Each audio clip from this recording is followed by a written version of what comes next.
Hello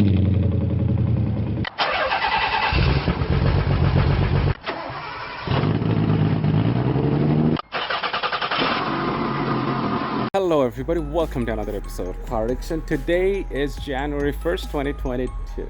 It's going to be an interesting year and I'm looking forward to it because there will be a lot of changes in my life, in my channel. So first off, I'm going to show you the glimpse and parts of some of the stuff that's coming into the channel, and then at the end of the video there's a big bang coming up, so that I will show you that. So right now what I'm up to, this is my engine graveyard. Graveyard is not the word, but whatever it is. So right here I have an RV20 DET because I have a 32 Skyline. This is my backup block. This is a 300ZX VG30D TT, so a 300ZX twin turbo. This is my backup block for that one. This is a 5F SE. That is a backup block for my MR2. Yes, everything that I own, I have a backup. A lot of viewers know me, pretty well known in GTA for Z32 related parts, and I do sell a lot of Z32 related parts, but do keep in mind, everything that I sell, I have a backup for me. When my things break, I know I'm not stranded alone. That's why my car is always on the road, all right? So I always have a backup for everything. The next one, this bad boy is a K20A3. A K20A3 is the motor that came out of a 2003 Acura CRX. And this car belonged to a guy I knew, but he flipped his car, so he just took the motor, harness, well, whatever is left of the harness. Unfortunately, this is an auto. Why do I have that? Let me guess.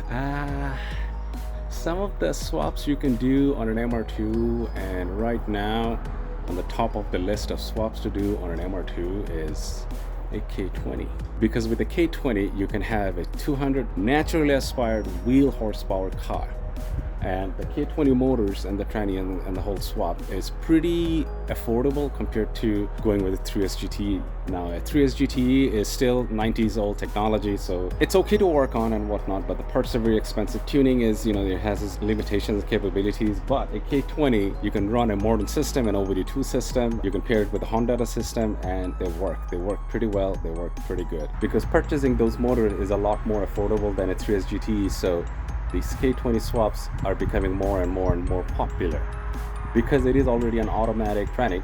It will be an easier swap, because honestly I don't think I want a manual on my MR2 when I do that, because the wife may want to drive it and she doesn't know how to drive it still. I still have to teach her. One day I will. Alright, so that is my selection of engines. Now some of you might be screaming that, you know, they're outside under my deck, but trust me, they are all covered with 3 layers of plastic, so they're all bone dry, and every now and then I use my endoscope to look inside them. They're all fine, and I also basically I did that today before opening out my camera, is I just turned them over so that, you know, nothing gets rusted and whatnot. So engines are fine. But anyway, one thing I want to do is, if I have enough money, time and resource and whatnot, is get this RV20 in, send it to a machine shop, get it properly rechecked, redecked, go with forged internals, and then with the big GTX 3076 turbo, and make somewhere around 350 380 wheel horsepower. I don't know if that's gonna happen, but something I can, it's in my things to do. With the VG, same thing, send it to a proper machine shop, get the block cryo treated, you know, ported heads. Anytime you do a build on a VG, you're supposed to bore out the coolant line for the rear 2 cylinders, because they are skinnier than the front ones. In a 1993 they fixed it, but this is a 90 motor, so you should bore that out, and of course go forge internals, bigger turbos, make a reliable 550 600 wheel horsepower car. So want to do that. This, I don't know, might put it back on the market. These MR2 engines are, even though these NA engines are very hard to get, they're becoming more and more expensive. So I don't know, maybe I will sell that, take the money and put the money here so that I can, you know, afford to finish this. So as I said, I committed to you guys, I will finish this build, and I will. If that's what you think is what it is, you're wrong. So that's just the engine section. A majority of my parts are well, here's another parts car. It's a 1993 twin turbo. It actually runs and drives. It looks terrible because I took some parts out and whatever. I'm gonna have to button it up again. That may turn into an exoskeleton track something, which I'm not sure if I'm gonna do that, but I really want to. My shed is where majority of my stuff is. So right here, here's another VG30 DTT block, just the block. And honestly, the way I got this block, it's not a good block, so it needs to be heavily machined. So there's a little bit of rust on the cylinder walls. I'm not too concerned about it. Right here, what you're looking into is a ASR20 DT blacktop. The head needs to be assembled, which I should be talking to Chris Buckley. I know you watch my videos. Message me. Let's get this put together, okay? You're like 3 minutes from my house. Maybe one day I'll just drop it off it. Yeah, Mr. Buckley, he's gonna help me put it together. So I'm looking forward to that, because once I put it together, I'll just put it back on the market, take the money and build, I don't know, either the Skyline or the VG, because I don't really have any need for it. It also has the full swap, so the transmission right behind it. And as I said, I have extra of everything. This is an extra transmission internal for the RB20. Right here, it's a Grady front mount intercooler setup for an SR20. Right here is all the little itsy bitsy electrical parts that you can find in a Z32. There's full wiring harness for one twin turbo and one NA car. There is just so much stuff.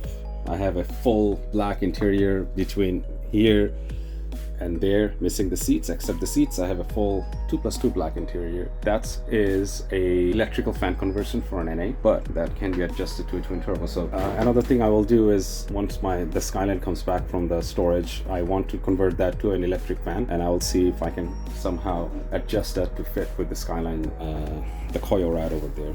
And this is where they're all 40p heads. So 40p is the twin turbo heads and a VG30. So there's one set and another set.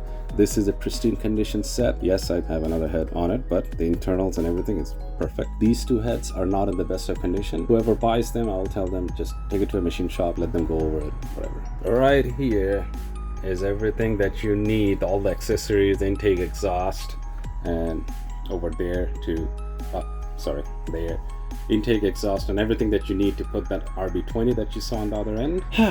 That's two drive shafts. Don't ask me why I have two drive shafts from my Santa Fe. So these are some of the stuff that I have sitting outside. Now there are a lot more stuff that is on the basement of my house. So yeah, as I said, I do have a problem. Now here comes the big news. The big news is I finally submitted an application to have a shop. So I asked the city of Halton Hills to grant me a shop which is 35 feet wide, 25 feet deep, and about 20 feet high. So that way I can have 3 bay doors. You see my driveway, the driveway will come all the way to the back. Where that shed is, the shop is going to be just a little behind that. So it will be 35 feet this way, 25 feet down, and 20 feet up. It will have 3 bay doors, and I will have a 4-post lift in 1 bay door, so I can park the Skyline and the 300ZX in one side. I will have a 2-post lift in the middle, because I want to have a working bay to work on the cars, and one side I will leave it more of a hanging area, a little bit of couch and whatnot, projector, some music system. And if I have enough height, what I may even do is I may have a loft on the second floor, so I can put more stuff in it, or more of it, turn it into some sort of a man cave or something like that. That would be cool. One thing what I want to do is, a lot of my car buddy friends, they love to wrench on their own cars, and unfortunately, when it comes to putting the car on a hoist, a lot of people don't have a hoist in their house, and it's pretty normal actually. So I would let them use the hoist, because the whole community is more of a you scratch my back, I scratch yours, stuff like that. A lot of these friends are very handy with their hands, so they will even help me do stuff in my cars too. So I'm more than happy to extend the favor in, and just a more fulfilling, circling community, to build a community like that. And we need that, because with the things going on. Anyway, so that is the big plan, is to have a shop.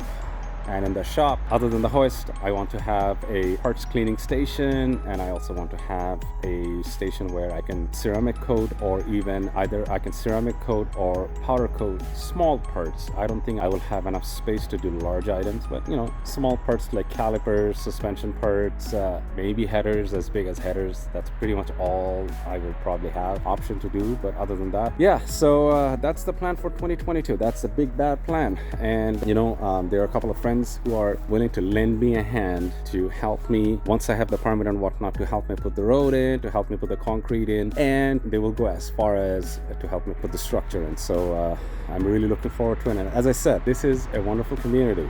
All right, people do help each other, so that's what I'm banking on. And once they do help me, I will guarantee you, and then the favor will be returned. Anyway, thank you for watching to the end of it. It's more of a 2022 what I'm going to do video. Tomorrow there are a couple of shoots to do, and we'll see you on the next one.